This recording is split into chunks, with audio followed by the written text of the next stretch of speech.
Hello guys, so Sunday afternoon, actually alas 6 na. Susubukan natin, hindi magsushooting tayo, samahan nyo ako, kwentuhan na rin. So gagamitin natin ngayon yung Man QB78 Tactical 177. Tapos meron tayong moderator or suppressor. Ayan, nagasgasan ko. Anyway, so dati available to sa eBay. Ngayon hindi ka na pwedeng bumili sa eBay dahil naging masyado ng anti-gun yung eBay. Wala na mabili doon na gun related. Anyway, so itong Bman Q78 nakakakto on open. So imagine nyo so pag inatras ko to, yung kakaiba, nakakak siya. Hindi, pagka forward pala doon siya nakakak. So pag inatras mo ganyan, wala yan, no? Kailangan ibalik mo. So yung tension niya yung nasa forward, nasa forward, baliktad sa mga usual na bolt action na airgun. So safe yun, okay.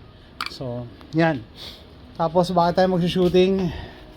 Kasi kailangan ko ng baril itong pakwan na to, bubisit ako dito, walang katamis-tamis yan, hinatin namin, sabi miss ko, sige baril na lang yan, baril natin. So kahit pa paano, pakwan matigas din yung balat niya, left and right. So tingnan natin. Wala, magpi-planking lang tayo, lata. Tapos meron ako dito mga steel targets. Yan, pininturahan ko na. Ulan na naaarawan. Ito, kailangan palitan yan. Ito, nagbilog lang ako sa bond paper. Zero tayo. Tara. Okay, let's load it up.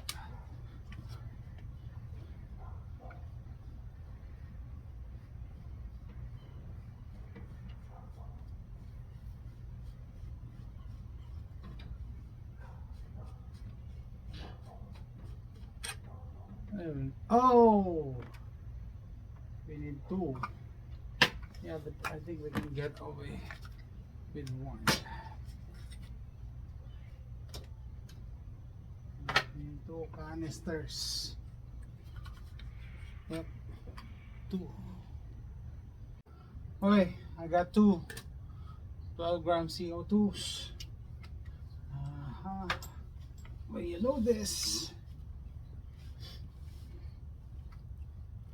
Gun oil.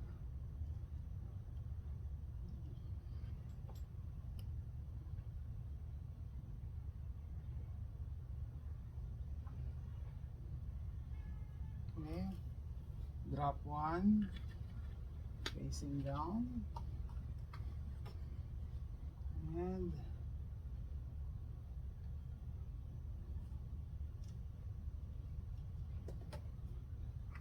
one facing up. And then put the cap on. Tighten.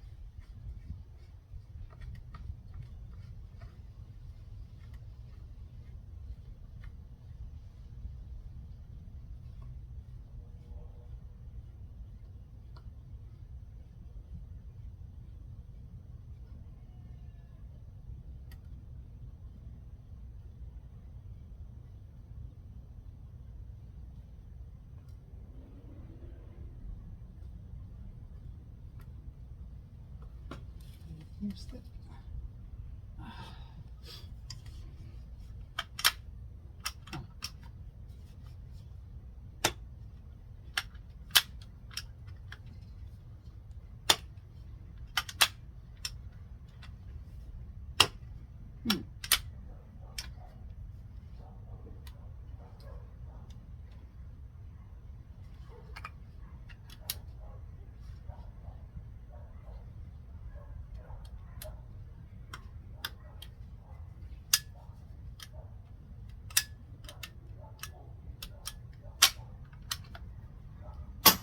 There you go. I think we're good. Two shots.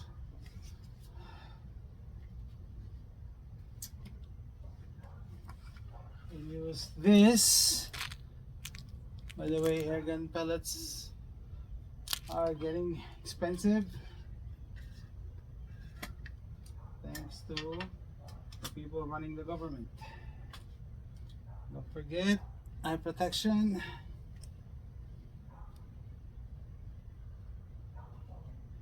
There we go.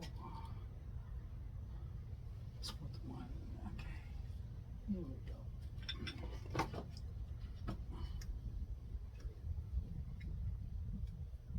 Let me zero it first.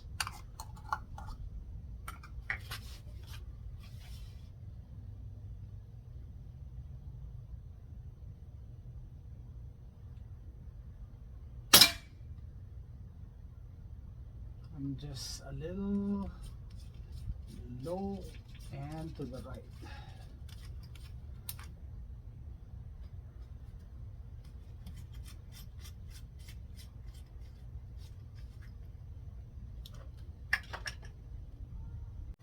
Hi guys, almost 7 o'clock and this thing shoots very quiet. I did a 3-shot zero, so it's already zeroed. Let's shoot the watermelon.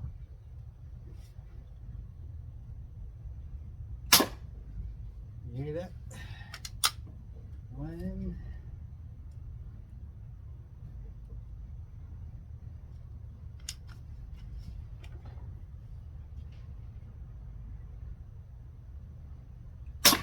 two,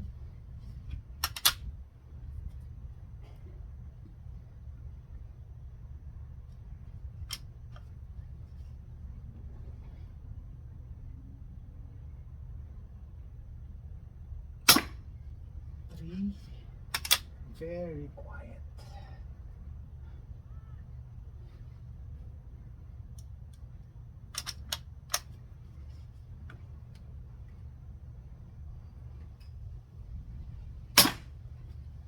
More.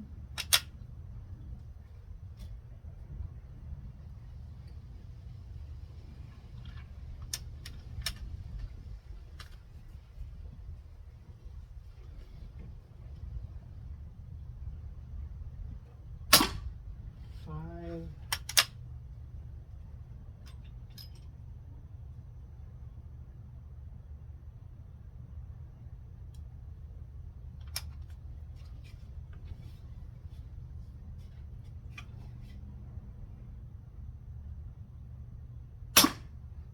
6.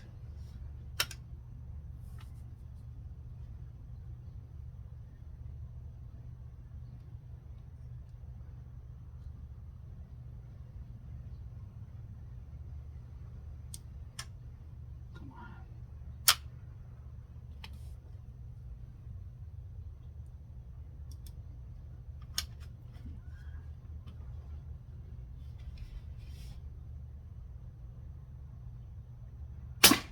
7.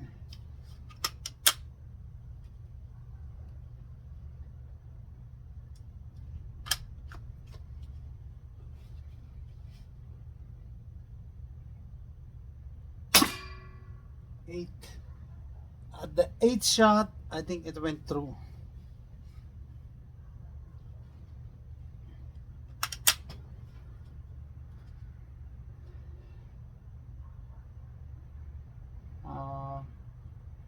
Let's check it.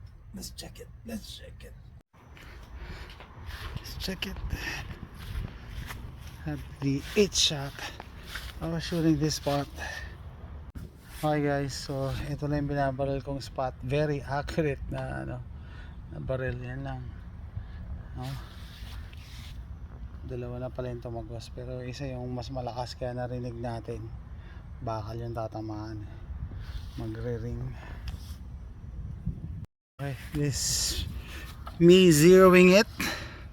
First, second, third, and adjusted 1 click up. Hello guys, so pansin nyo nakasando kasi kanina mainit, tapos pagdating ng hapon nag-drop yung temperature, and I think dire-diretso na yung pag-drop, sabihin taglamig na pero hindi pa winter.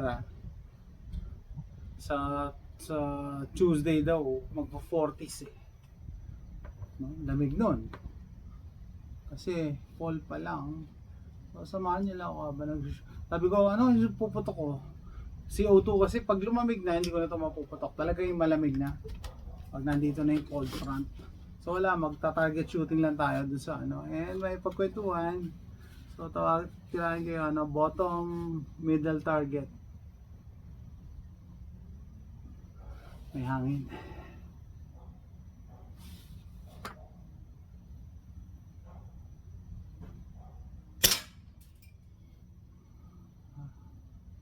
Lakas. So share ko lang no, yung journey ko sa air guns. Kaya ako nahilig. Kasi para sa akin multi-purpose siya. Hindi lang siya pang hobby.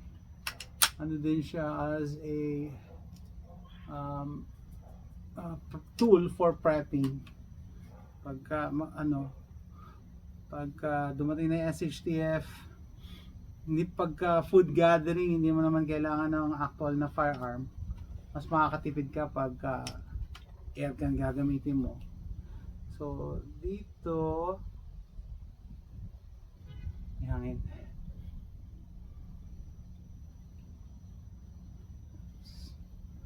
Oopsie, muntik na. Muntik na masayang yung kalabit ko. Saan yung silencer? Balik ko nga ulit yung ano. Nakakagigil tong ano eh. Nakakagigil tong may ano eh. Pakwan eh. Laki-laki eh. Walang katamis-tamis. Yan ang gusto ng mga Amerikano eh. Ayaw nila matamis. Tayo lang naman na eh. Mahilig sa matamis. Pero hindi ako bibili ng ganyang pakwan. Yan, kahit gabi na, no? Hindi nakaka-estorbo. Sa pa pala napansin ko, no? Nagmahalan yung ano, mga pellets. Mahal talaga yung nakakatawa eh, kasi nung panahon ni Trump, nung kumakandidato si Trump, sabi ng mga Democrats, no? May tumawag pa sa amin from California. Pag nanalo yung si Trump, magkakaroon ng recession, babagsak ang economy. Tapos magkakagera. Nanalo si Trump, walang hindi nangyari. Ngayon, si Biden, yan, bagsak ang economy, pasok pa kami sa gera.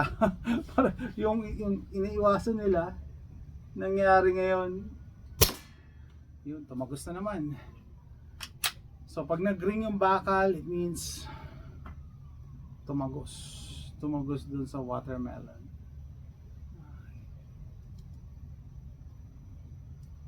So, although although mahal ang pellets, pati pellets mahal na. Mas mura pa rin siya kaysa puputok ako ng powder burners or mga live ammunition. Wala kang choice eh. Wala kang choice. Ang galing kasi mga namumuno natin. Grabe ang cost of living. Lahat mahal. Ultimo pellets, mahal. More shooting. So yun yan sila mazo.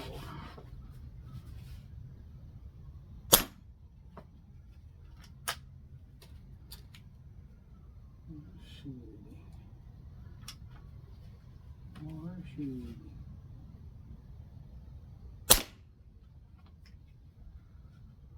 More shooting. More shooting.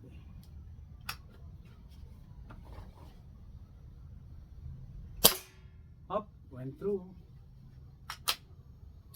I need to find a different spot. Different spot. On the water well. There you go.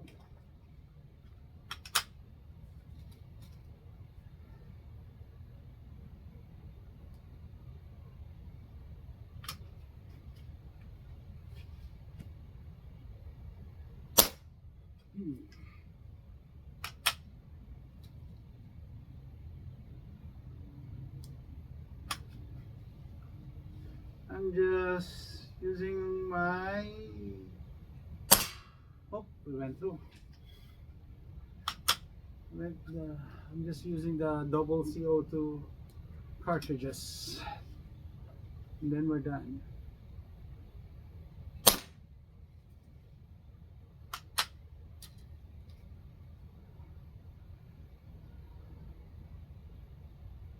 Scope is El Chico CV Life 3 to 9 by 40. Overkill for backyard plinking. And on a CO2 powered air rifle which doesn't have any recoil. I think I can get away with a fixed power scope.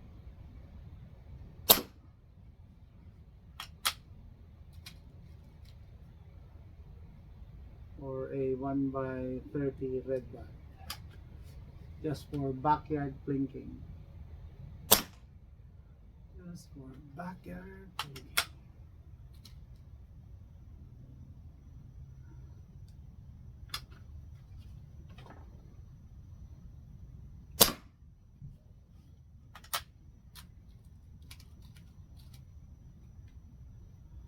I think the central AC is more is louder than this.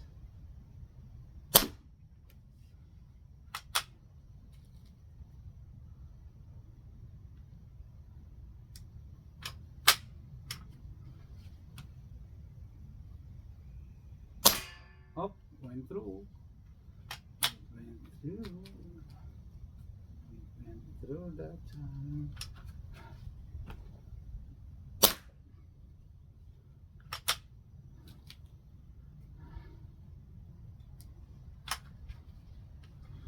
Spinner.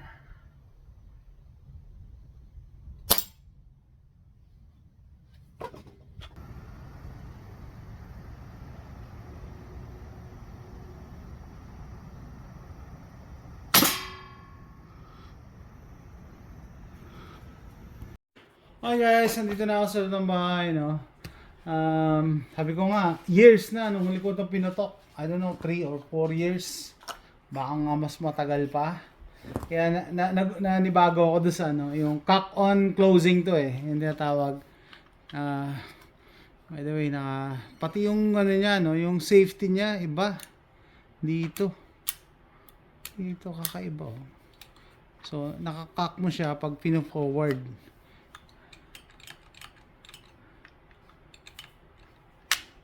Hindi sa ano, hindi pag-atras.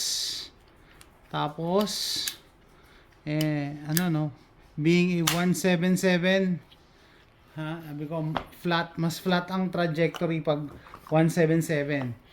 Ang disadvantage lang ng 177 syempre pag long range shooting, yan, maapektuhan na siya ng wind.